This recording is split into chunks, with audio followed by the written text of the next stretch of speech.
Hello बच्चों, इस video में हम समझेंगे female reproductive part. Female reproductive part के दो जेनाइटल पार्ट होते हैं, external and internal. External genital part का सबसे ऊपरी पार्ट होता है वाल्वा। वाल्वा के अंदर होता है वेजाइना और यूरेथ्रा। वेजाइना एक कैपुलेटरी ऑर्गन है जहां से पेनिस के थ्रू स्पर्म को एंटर किया जाता है, और यूरेथ्रा वह पार्ट है जिसमें से यूरिन पास होता है। फिर हम बात करेंगे क्लाइटोरिस की। क्लाइटोरिस फीमेल का सबसे सेंसिटिव पार्ट होता है।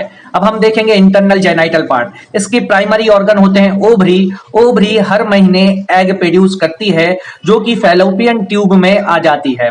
अब अगर मेल और फीमेल में इंटरकोर्स होता है तो मेल के थ्रू वेजाइना से स्पर्म आएंगे एग के पास। अब एग के पास आने का इनका होगा फर्टिलाइजेशन। अब आगे होगी फर्टिलाइजेशन की प्रोसेस। देखिए, बहुत सारे स्पर्म एग के पास आकर एग को उनमें से कोई एक स्पर्म फर्टिलाइज्ड करेगा, बाकी स्पर्म फर्टिलाइज नहीं कर पाएंगे। कोई एक ही स्पर्म का न्यूक्लियस एग के न्यूक्लियस के साथ जाकर फर्टिलाइज होगा और एक जाइगोट का फॉर्मेशन करेगा। ये जाइगोट मल्टीप्लिकेशन के द्वारा एम्ब्रियो का फॉर्मेशन करेगा और एक ब्लास्टोसिस्ट का फॉर्मेशन करेगा, और ये ब्लास्टोसिस्ट एंडोमेट्रियम बॉल पर अटैच होकर फीटस का फॉर्मेशन करेगी, और फीटस एक बेबी फॉर्मेशन में 9 महीने के बाद इसका बर्थ हो जाएगा। तो इस तरह से यूटेरस में बेबी का फॉर्मेशन हो जाएगा। अब हम बात करेंगे मेंस्ट्रुअल साइकिल की।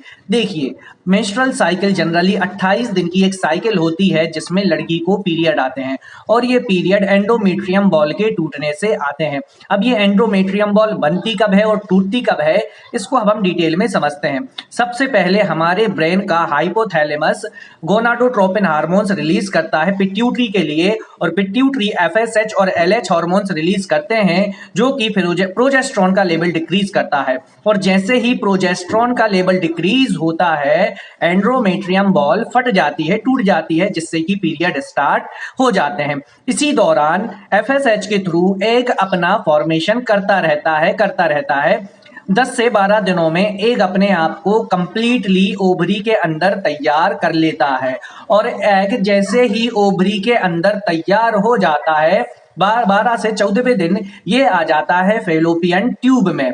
फेलोपियन ट्यूब में आने के बाद अगर इंटरकोर्स होता है और स्पर्म आके इस एग को फर्टिलाइज करेंगे तो बेबी बनेगा, अदरवाइज बेबी ना बनके ये एंडोमेट्रियम बॉल रप्चर्ड होगी। किस वजह से रप्चर्ड होगी? क्योंकि प्रोजेस्टेरॉन का लेवल लगातार अब गिरने लगेगा। 20 दिन के बाद प्रोजेस्टेरॉन का लेवल लगातार गिरेगा और एंडोमेट्रियम बॉल वापस से रप्चर्ड हो जाएगी। कैसा लगा आपको वीडियो? Thank you.